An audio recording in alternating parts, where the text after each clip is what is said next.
Hello everyone, only electrical में आपका स्वागत है। आज के इस वीडियो में हम 3 पॉइंट स्टार्टर के बारे में देखेंगे।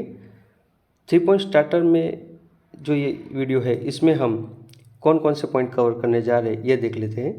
तो इस वीडियो में हम 3 पॉइंट स्टार्टर की हमें रिक्वायरमेंट क्यों है, 3 पॉइंट स्टार्टर किस तरह से वर्क करता है, 3 पॉइंट स्टार्टर में हम 3 पॉइंट स्टार्टर का डीसी शंट मोटर के साथ कनेक्शन किस तरह से करते हैं और 3 पॉइंट स्टार्टर की ड्रॉबैक क्या है, ये सारे मुद्दे हम इस वीडियो में कवर करने जा रहे हैं।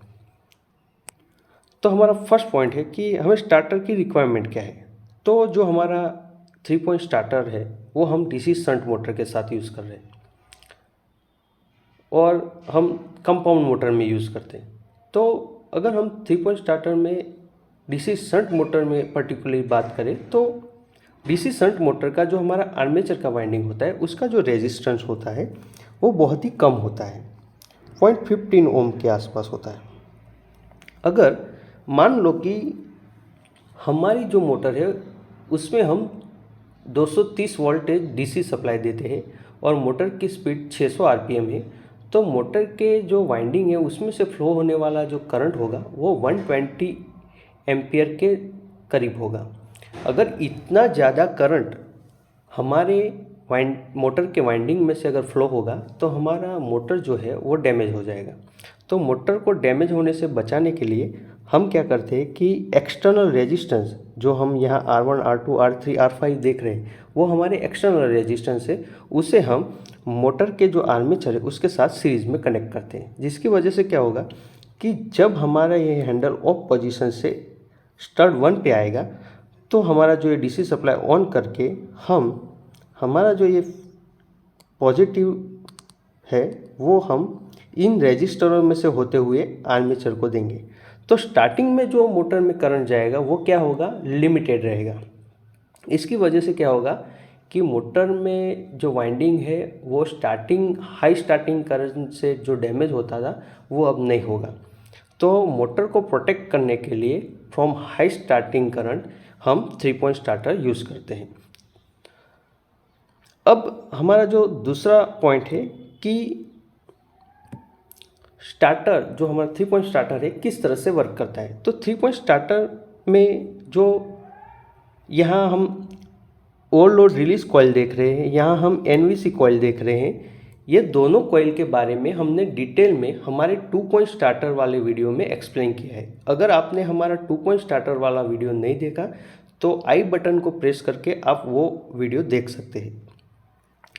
तो हमारा जो 3 पॉइंट स्टार्टर है किस तरह से वर्क करता है, तो जब हम सप्लाई को ऑन करते हैं तो हमारा जो ये पॉजिटिव टर्मिनल है वहाँ से करंट फ्लो होना शुरू करेगा और ओवरलोड रिलीज कॉइल में से होता हुआ हैंडल में से होता हुआ हमारा करंट जो है वो रेजिस्टेंस में होता हुआ हमारे आर्मेचर को मिलेगा और एक और करंट जो है वो यहाँ से फ्लो होता हुआ एनवीसी कॉइल में से होता हुआ यहाँ फील्ड को मिलेगा। मतलब हमें स्टार्टर में क्या करना है कि जो हमारा ये हैंडल है उसे मैन्युअली स्टड 1 से लेके रन तक ले जाना है। ये जो हमारा हैंडल है इसे यहाँ से यहाँ 2, 3, 4, 5 और लास्ट में रन पोजीशन पे ले जाना है। जब हमारा हैंडल रन पोजीशन पे आ जाएगा तो क्या होगा कि हमारी मोटर फुल स्पीड अचीव कर लेंगी और मोटर में से फ्लो होने वाला करंट उस टाइम क्या हो जाएगा, रेटेड करंट मोटर में से फ्लो होगा।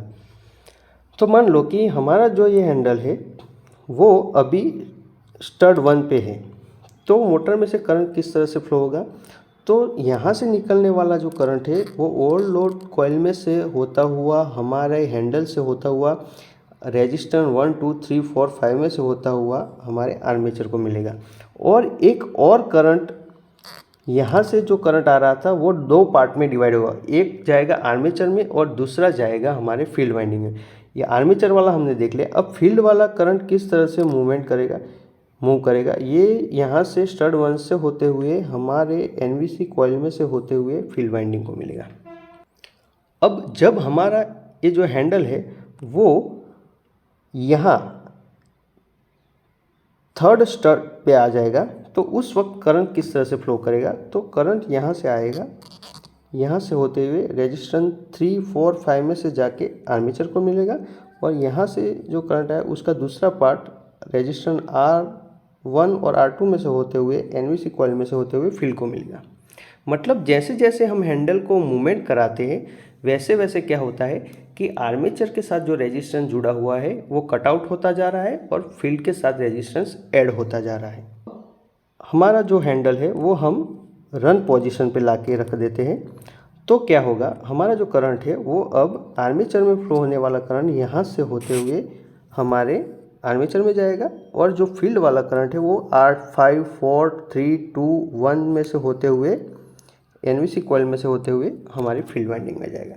मतलब फील्ड में जो करंट जा रहा है वो रेजिस्टर में सारे के सारे रेजिस्टर में होते हुए जा रहा है और अब आर्मेचर के साथ कोई रेजिस्टेंस नहीं है, आर्मेचर को फुल करंट मिल रहा है, रेटेड करंट मिल रहा है। अब ये क्वेश्चन होगा कि जब स्टार्टिंग कंडीशन में आर्मेचर जो था उसमें जब स्टार्टिंग रेजिस्टेंस ऐड हुआ तो आर्मेचर का करंट डिक्रीज हो रहा था, तो अब जब लास्ट में जब मोटर रनिंग कंडीशन में आ जाती है तब फील्ड के साथ सारे रेजिस्टेंस ऐड हो चुके हैं तो फील्ड का करंट कम नहीं होगा, कम होगा पर उतना ज़्यादा नहीं होगा। क्यों? क्योंकि जो हमारा आर्मेचर का जो रेजिस्टेंस था वो कितना था, 0.15 ओम था। अगर उसमें हमने कितना, ये हमारा एक्सटर्नल रेजिस्टेंस कितना होता है, 5 ओम रेजिस्टेंस ऐड कर दिया तो कई गुना ज़्यादा रेजिस्टेंस इसमें ऐड हो जाता था। इसकी वजह से आर्मेचर का करंट डिक्रीज हो जाता था। पर फील्ड का जो फील्ड वाइंडिंग जो है उसका रेजिस्टेंस कितना होता है, 250 ओम के आसपास होता है। अगर उसमें 5 ओम एक्स्ट्रा ऐड कर भी देते तो उतना ज़्यादा करंट डिक्रीज नहीं होगा, और अगर करंट डिक्रीज भी होता है तो वो बेनिफिट में होगा क्योंकि जो हमारी जो मोटर की स्पीड है वो क्या होती है, इन्वर्सली प्रोपोर्शनल होती है फील्ड करंट के। तो फील्ड करंट अगर डिक्रीज होगा, यहाँ से फ्लो होने वाला करंट डिक्रीज होगा तो हमारी स्पीड क्या होगी, बढ़ेगी। तो इस तरह से हमारा 3 पॉइंट स्टार्टर वर्क करता है।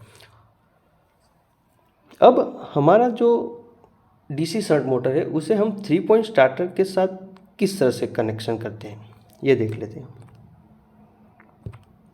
तो हमें क्या करना है, सबसे पहले हमें जो हमारा पॉजिटिव टर्मिनल है वहाँ से, ये हमारा डीसी सप्लाई सोर्स है, ये हमारा शंट फील्ड का वाइंडिंग है, ये हमारा आर्मेचर का वाइंडिंग है। 3 पॉइंट स्टार्टर है तो उसमें एक 3 टर्मिनल होगा, एक हमारा लाइन का टर्मिनल होगा, एक हमारा फील्ड का टर्मिनल होगा और एक हमारा आर्मेचर का टर्मिनल होगा। अब इसको हम मोटर के साथ कनेक्ट करते हैं तो ये हमारा पॉजिटिव टर्मिनल जो है वहाँ से हम एक वायर निकाल के जो लाइन टर्मिनल है वहाँ दे देना है। हमारे जो फील्ड है उसमें से यहाँ से एक वायर निकालते हुए हम फील्ड के साथ जोड़ेंगे और जो हमारा आर्मेचर का पॉइंट है उसे ए के साथ जोड़ देंगे और जो हमारा नेगेटिव टर्मिनल है उसे हम ये तीनों पॉइंट को शॉर्ट कर देंगे। तो क्या हुआ कि ये जो हमारा कनेक्शन है ये क्या हो गया, शंट में कनेक्ट हो गया है। इस तरह से क्या हुआ, शंट में कनेक्टेड हो गया, मतलब कि हमारा फील्ड और आर्मेचर शंट कनेक्टेड है। तो ये हमारी क्या हुई, शंट मोटर हुई। हम आगे जो हमने कनेक्शन देखा यहाँ भी हम देख सकते हैं कि हमारा जो ये फील्ड और आर्मेचर है वो भी क्या है, शंट कनेक्टेड है। किस तरह से है ये भी देख लेते हैं। यहाँ से वायर निकला है और ये सारी रेजिस्टेंस में होते हुए यहाँ से आके ये शंट कनेक्टेड है। तो इस तरह से हमारी मोटर 3 पॉइंट स्टार्टर में क्या है, शंट में कनेक्टेड रहती है।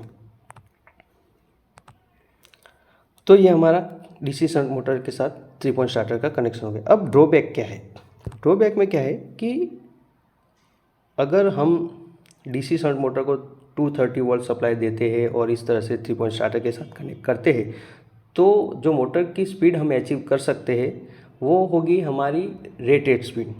मतलब मोटर की जो नेम प्लेट है उस पर जो स्पीड लिखी होगी वो स्पीड हम अचीव कर सकते हैं। पर अगर हमें रेटेड स्पीड से अबव की स्पीड अचीव करनी है तो हमें उसके लिए फ्लक्स वीकनिंग मेथड का यूज़ करना होगा। फ्लक्स वीकनिंग मेथड में क्या है कि हमारा जो मोटर की स्पीड है वो फील्ड करंट के इन्वर्सली प्रोपोर्शनल होती है। मतलब कि हमारा फील्ड करंट जितना डिक्रीज होगा उतनी ज़्यादा हमारी मोटर की जो स्पीड है वो बढ़ेगी। तो ये चीज़ करने के लिए हमें क्या करना होगा, ये जो हमारा फील्ड वाइंडिंग है उसके साथ यहाँ एक एक्सटर्नल रेजिस्टेंस ऐड करेंगे जिसे हम कंट्रोलिंग रेजिस्टेंस कर बोलेंगे वो, और वो रेजिस्टेंस वेरिएबल टाइप होगा, आरसी, कंट्रोलिंग रेजिस्टेंस आरसी। ये कंट्रोलिंग रेजिस्टेंस की वैल्यू कम ज़्यादा हम कर सकते हैं। अगर कंट्रोलिंग रेजिस्टेंस की वैल्यू हम ज़्यादा करेंगे तो क्या होगा कि कंट्रोलिंग रेजिस्टेंस की वैल्यू ज़्यादा होने की वजह से फील्ड वाइंडिंग में जाने वाला करंट जो है, जो जिसको हम फील्ड करंट बोलते हैं, वो कम होगा।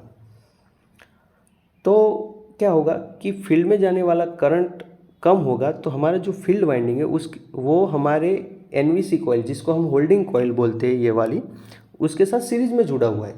तो अगर फील्ड का करंट कम होगा तो एनवीसी में फ्लो होने वाला करंट भी क्या होगा, कम होगा।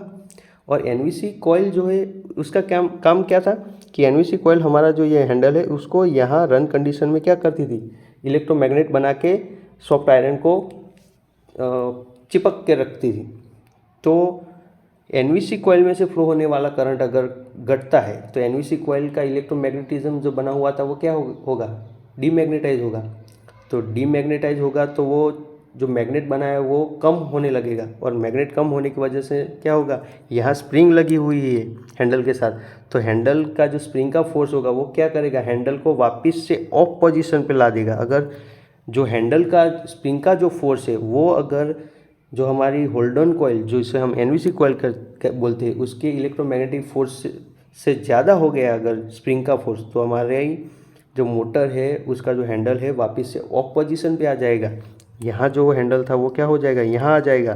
तो मोटर क्या होगी, मोटर बंद हो जाएगी। हम अगर रेटेड स्पीड से अबव की स्पीड अचीव करना चाहेंगे कंट्रोलिंग रेजिस्टर को सर्किट में ऐड करके, तो क्या होगा कि रेजिस्टेंस की वैल्यू ज़्यादा होने की वजह से फील्ड में जो हमारी एनवीसी कॉइल है उसमें से फ्लो होने वाला करंट घटेगा और वो डीमैग्नेटाइज होगी, और हैंडल क्या होगा, वापस से ऑफ पोजीशन पे चले जाएगा।